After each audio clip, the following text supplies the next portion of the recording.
Amigos, hermanos, bienvenidos a su programa Abriendo Puertas. Y hoy lo haremos para una religiosa, fundadora, primera superiora general de una congregación que se dedicó a la atención hospitalaria de ancianos pobres, de niños abandonados y de enfermos.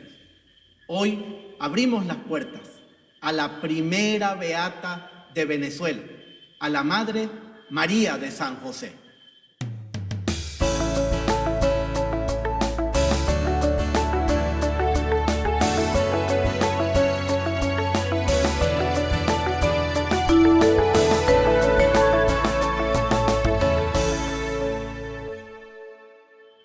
Con la alegría que tenemos los venezolanos por la beatificación del doctor José Gregorio Hernández Cisneros, con ese entusiasmo y esperanza que ha despertado en todos nosotros esta beatificación, celebramos en estos días pues también otra beatificación.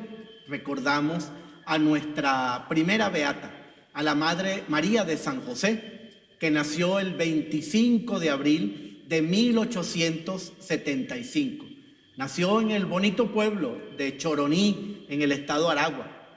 Fue bautizada en octubre de ese mismo año, de 1875, con el nombre de Laura Evangelista Alvarado Cardoso. Hay algunos que no conocen el dato o se les pasa desapercibido de que llevaba por segundo nombre Evangelista. Es que nació el 25 de abril, el día de la fiesta de San Marcos Evangelista. Y siguiendo la tradición de la época, pues se le ponía el nombre del santo del día, del santo del onomástico, etcétera, en el momento del bautismo. Y por eso ella fue bautizada con el nombre de, repito, Laura Evangelista Alvarado Cardoso. A la edad de 5 años se mudó con sus padres a la ciudad de Maracay, porque allí es donde ellos querían obviamente brindarle estudios y brindarle la posibilidad de formarse bien, adecuadamente, según la época. A los 13 años recibió la madre la primera comunión y a esa tierna edad, con motivo de su primera comunión, ella hizo un voto de virginidad. Eso fue el 8 de diciembre de 1888, justamente el día de la Inmaculada Concepción. Ella a la Virgen María y por su intercesión ofrece este voto de virginidad. En 1893, el sacerdote y párroco de Maracay, un hombre activo, insigne, uno de esos sacerdotes de finales del siglo XIX y comienzos del siglo XX a los que se les debe la evangelización en ese momento histórico de Venezuela, después de salir de la guerra federal, después de salir de todas las guerras y contiendas caudillistas, después de Venezuela verse hundida en la calamidad, en la despoblación, en una cantidad de calamidades. Hay un grupo de sacerdotes bien preparados, bien dispuestos, bien formados, que con un corazón de pastor, con un corazón de evangelizadores, asumieron la gran tarea de sacar adelante la fe en Venezuela. En buena medida, mucho de lo que hoy como católicos nosotros somos, se los debemos a esos hombres y también a esas mujeres de ese momento. Pues bueno, como les decía, el sacerdote y párroco de Maracay, Justo Vicente López Aveledo, él funda la Sociedad de Hijas de María, de la cual pues Laura va a formar parte y donde ella va a renovar aquellos primeros votos que hizo de virginidad perpetua. Ese mismo año, el padre López Aveledo pues funda también el primer hospital de la ciudad de Maracay, el Hospital de San José. Y la beata pues se dedicó al cuidado de los enfermos como hermana hospitalaria. Asimismo, el 22 de enero de 1901 fue consagrada como hermana hospitalaria.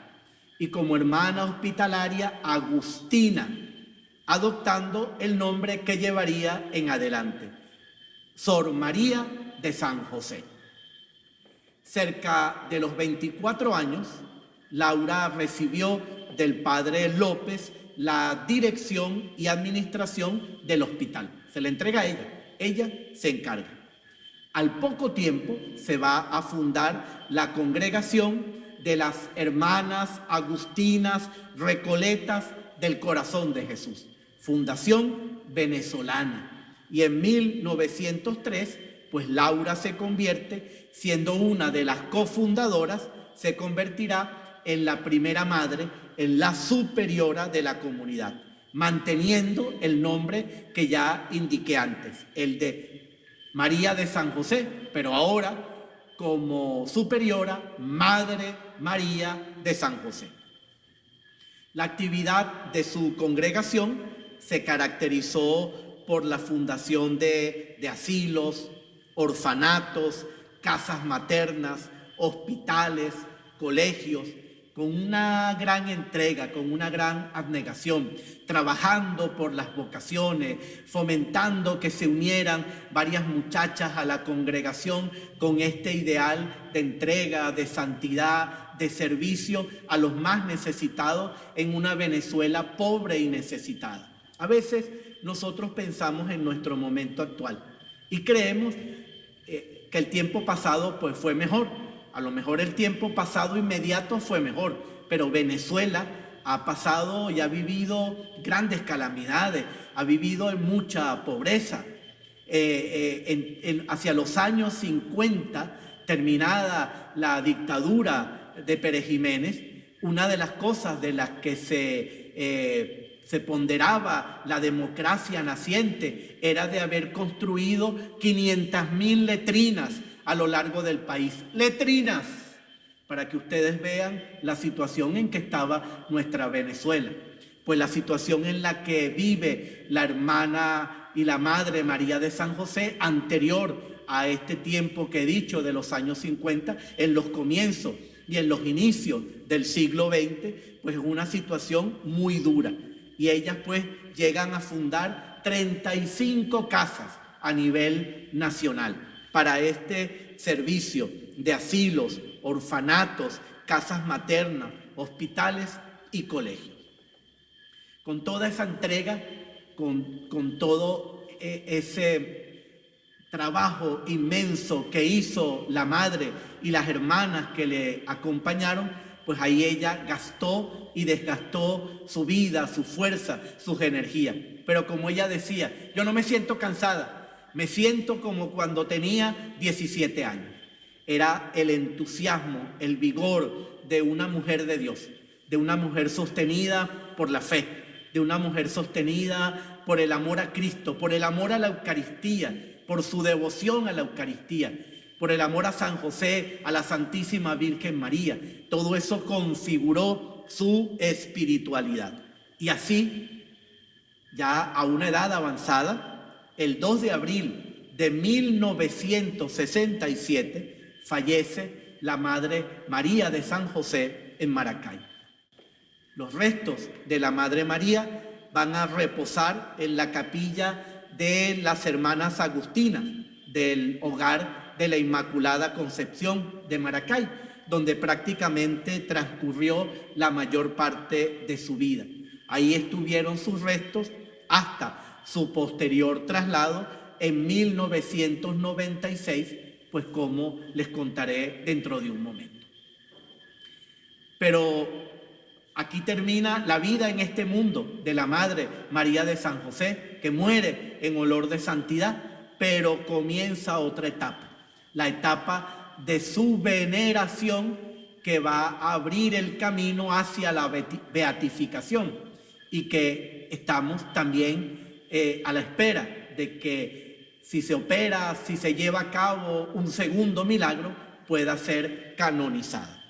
Desde el año 1967, en que ella fallece, numerosas personas empiezan a visitar diariamente el sepulcro de la Madre María, allí en la capilla donde estaba sepultada. y lo hacen en una actitud de súplica o también muchas veces en una actitud de acción de gracias por los favores continuos que decían haber recibido de la Madre María de San José. De esta forma, su fama de santidad empieza a trascender las fronteras de Venezuela.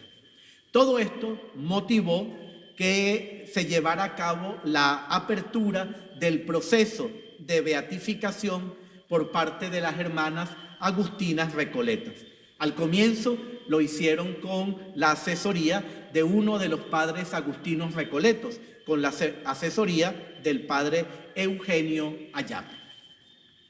Se comienza entonces con la investigación y la recopilación de datos, documentos, testimonios. Se van llevando a cabo una serie de publicaciones de varias obras de carácter histórico para conocer a la madre, su circunstancia, la fundación de la congregación, las obras que realizó. Se va haciendo un boletín informativo trimestral. Y en el año 1982, el padre Romualdo Rodrigo se constituye en el postulador de la causa de beatificación y canonización de la Madre María de San José. Dicha causa se inicia en Maracay, en el estado Aragua, en Venezuela, el 9 de octubre de 1983. Y en una celebración eucarística presidida en la Catedral de Maracay por el entonces obispo de esta ciudad, Monseñor Feliciano González, él la declara en esa Eucaristía sierva de Dios. Y así concluye lo que llamamos el proceso diocesano, el que se lleva a cabo en la diócesis de Maracay. El proceso diocesano entonces queda clausurado el 13 de julio de 1986, trasladando toda la documentación a Roma. Allí, según los procedimientos de la Iglesia, pues esta causa es estudiada por consultores, teólogos, cardenales, obispos, y los resultados son positivos. El 7 de mayo de 1992, el Santo Padre promulga el decreto sobre la heroicidad de las virtudes, el Papa Juan Pablo II, por el cual la Madre María recibe el título de venerable. Es decir, en 1992, reconocida sus virtudes heroicas, se convierte la Madre en venerable y queda abierto el camino para la beatificación. Luego se continúa estudiando un milagro que se le atribuye a la Madre María de San José, la curación de una de sus hermanas de congregación, la hermana Teresa Silva, que se le atribuye pues a ella, la fundadora de la congregación. Ese milagro fue aprobado por unanimidad y fue presentado ante el Papa Juan Pablo II, quien a su vez da la aprobación formal, definitiva, mediante un decreto del 23 de diciembre de 1993. Como requisito para su beatificación, se exhumaron los restos mortales de la venerable Madre María de San José. Esto lo tenemos fresco porque acabamos de vivir precisamente algo semejante con el doctor José Gregorio Hernández. Hubo igualmente que exhumar sus restos y en este caso pudimos seguir por los medios de comunicación y por las redes pues todo lo que tuvo que ver con este acontecimiento en el caso del doctor José Gregorio Hernández. Pues en el caso de la Madre María de San José, eso sucedió el 19 de enero de 1994. Y en este caso de la Madre María, la gran sorpresa, la grata sorpresa, es que se halló su cuerpo intacto. Sobre esto volveré en las curiosidades. Finalmente fue beatificada por su santidad el Papa Juan Pablo II, hoy San Juan Pablo II, en la Plaza de San Pedro en Roma, el 7 de mayo de 1995. En esa oportunidad, el Papa Juan Pablo II dijo lo siguiente, lo leo literalmente: la Madre María es una mujer que supo fundir de manera admirable oración y acción, consumándose en un amor ilimitado hacia Dios y en la práctica de la más genuina caridad hacia el prójimo. Qué bello lo dicho sobre la hermana María de San José. Fíjense, como Marta y María, acción y contemplación. La Madre María de San José fue diligente como Marta y fue contemplativa como María. Y así se expresa genuinamente en ella, según las palabras del Papa Juan Pablo II, la caridad hacia el prójimo. Algunos de sus pensamientos nos expresan el alma y la espiritualidad de la beata María de San José. Ella decía, quiero ser santa, pero santa de verdad. Eso indica un deseo, no de apariencia, no de mentirita, sino de verdad. Quería ser santa. En el sentido no de que la veneraran en los altares, sino de la santidad que quiere Dios de todos los suyos, de todos los bautizados.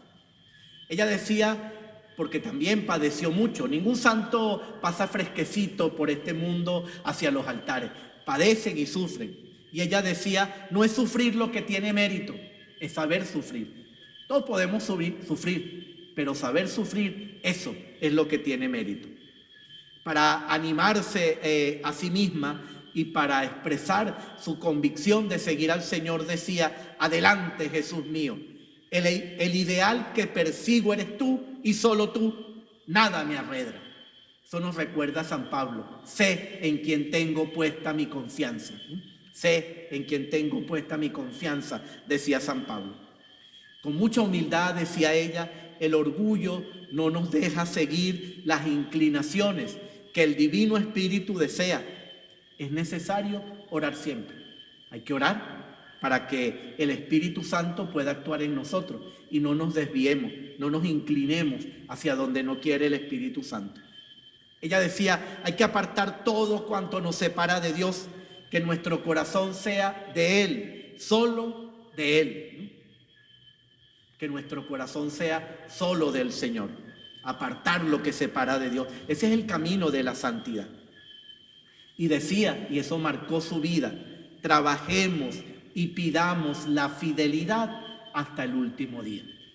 La Madre María de San José fue fiel hasta el último día. Hermanos, amigos, 3 curiosidades sobre la Madre María de San José. La primera es que ella siempre quiso ser monja de clausura, fíjense. Una mujer activa, una mujer de oración y de contemplación, pero que yo dije que era diligente como Marta y contemplativa como María. En ella se fusionaron las dos cosas, pero ella pensó en irse del país para ser religiosa de clausura, porque aquí no había conventos de clausura. Habían sido abolidos, cerrados, en un momento difícil por el que pasó Venezuela en tiempos de Guzmán Blanco. Y ella le manifestó a su párroco y a su director espiritual, el padre López Aveledo, quien le dijo no, la disuadió de la idea y fue el que la convenció, recordemos, para fundar juntos una nueva congregación venezolana al servicio de los pobres. Ella, con espíritu de docilidad, pues renunció a ese sueño de ser monja de clausura, accedió a la invitación, como ya sabemos, y en ello entendió que estaba la voluntad de Dios. Sin embargo, fue un deseo que siempre estuvo en su corazón, que estaba allí en su alma delicada y estuvo por toda la vida. Incluso en sus notas espirituales, ella dejó reseñado que en un determinado momento, pensando que las obras estaban encaminadas, que la congregación, la fundación estaba encaminada, pues ella podía cumplir ese deseo, porque el rol de fundadora pues ya lo había hecho.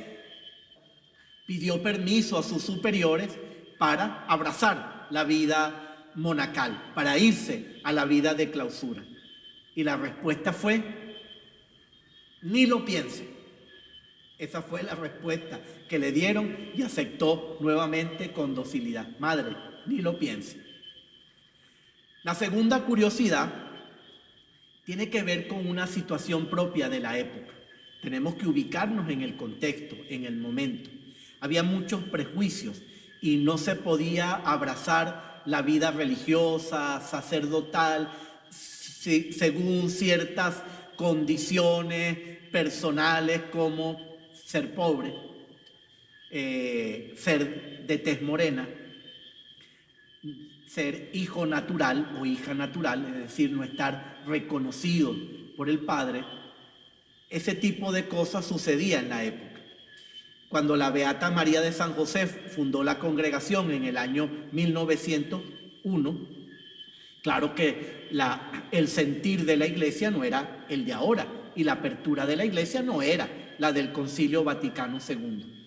Y por eso no se permitía en general, ¿no?, ingresar en la vida religiosa o al sacerdocio personas de tez oscura o aquellos que fueran de escasos recursos económicos, que no pudieran pagar lo que se llamaba la dote, o también lo que en las congregaciones religiosas no pudieran cumplir con lo que se llamaba el prospecto. ¿Qué era el prospecto? La lista de artículos personales y de lencería personal con la que había que ingresar a la congregación. Una persona pobre, pues, no tenía los medios. A veces se recibían, porque siempre había padrinos que ayudaban, pero muchas veces estos prejuicios lo impedían. ¿En qué consiste la segunda curiosidad? En que la Madre María, en su tiempo, aún con esa mentalidad, ella aceptaba a las muchachas de tez oscura y aceptaba a las muchachas pobres. La Madre se adelantó a los signos de los tiempos, se saltó ese prejuicio, recibía a las jóvenes en su congregación con tal, como ella decía, que fueran almas dispuestas a servir, amar y entregarse a Dios con verdadero espíritu religioso. Eso era lo que hacía falta. Esa era la dote que se necesitaba. De hecho, en una carta del 28 de agosto de 1958, le dice a un aspirante que solicitaba el ingreso lo siguiente, leo: así pues, con mucho gusto la admito. Le adjunto el prospecto. Ya dije lo que era el prospecto, ¿verdad? La lista de artículos personales, lencería personal, etcétera, ¿no? Le adjunto el prospecto. Si puede llenarlo, lo hace. Y si no puede, trae lo buenamente que tenga. Si nada, nada trae. Que nuestro Señor y su Inmaculada Madre la traigan pronto. Hermoso, hermoso, por parte de la Madre. Si nada tiene, nada traiga. Porque ¿qué era lo importante? Que tuviera esas aspirantes un alma dispuesta a servir, a amar y a entregarse a Dios con verdadero espíritu religioso. El tercer y último dato curioso es lo relativo al cuerpo incorrupto de la Madre María de San José. Después de 27 años de sepultada, la Madre María, fueron hallados pues ya sus restos mortales incorruptos, como dije antes. La exhumación se llevó a cabo pues como un requisito para su beatificación, forma parte pues del protocolo, y se encontró completamente intacto no solo su cuerpo, sino incluso los atuendos que llevaba puestos. Ella había pedido ser enterrada con una cruz de madera, la cual se conserva en su sarcófago de cristal, y con 2 azucenas blancas, símbolo de su pureza. A este respecto, es interesante y hermoso lo que dice la hermana Dilia Barrios en una biografía sobre la Beata Madre María de San José. Asombrosa la conservación de su atuendo, incluyendo el tallo y las hojas, aún verdosas, del ramo de azucenas colocado sobre su pecho. Los medios de comunicación social que se hallaban a la expectativa se hicieron ágiles voceros de la noticia, la que suscitó esa noticia el peregrinar de miles de visitantes al sepulcro. Después de recibir tratamiento especializado para su conservación, su cuerpo fue trasladado a una urna de cristal el 17 de septiembre de 1994. Y 2 años más tarde, el 22 de enero de 1996, se trasladaron al santuario que lleva su nombre, donde podemos ir, donde podemos orar, donde podemos venerar a la Madre María de San José, que queda en la calle López Aveledo de Maracay. Allí podemos acudir a pedir la intercesión de la Madre María de San José. Esta es nuestra primera beata. Fue la primera alegría para los venezolanos, el tener una religiosa, el tener una mujer de Dios, el tener una mujer de entrega, de servicio, de oración, de abnegación en los altares, a la cual podemos acudir y podemos pedir que interceda por Venezuela. Ahora junto a otros 3 beatos. Le siguió la Madre Candelaria de San José, a ella le siguió la Madre Carmen Rendiles y a las 3 le siguió el doctor José Gregorio Hernández Cisneros. Que los 4 beatos venezolanos rueguen e intercedan por nosotros. Amigos, hermanos, no se olviden darle al pulgar para indicar que les gustó el programa, a la campanita para seguir recibiendo los avisos. No se olviden de suscribirse al canal, pero más importante casi, no se olviden de compartir este programa con sus amigos, con sus conocidos, con todos aquellos a los que ustedes creen que puede hacerles bien seguir nuestros programas de Abriendo Puertas. Los bendiga Dios en el nombre del Padre, y del Hijo, y del Espíritu Santo. Amén. Beata Madre María de San José, ruega por nosotros.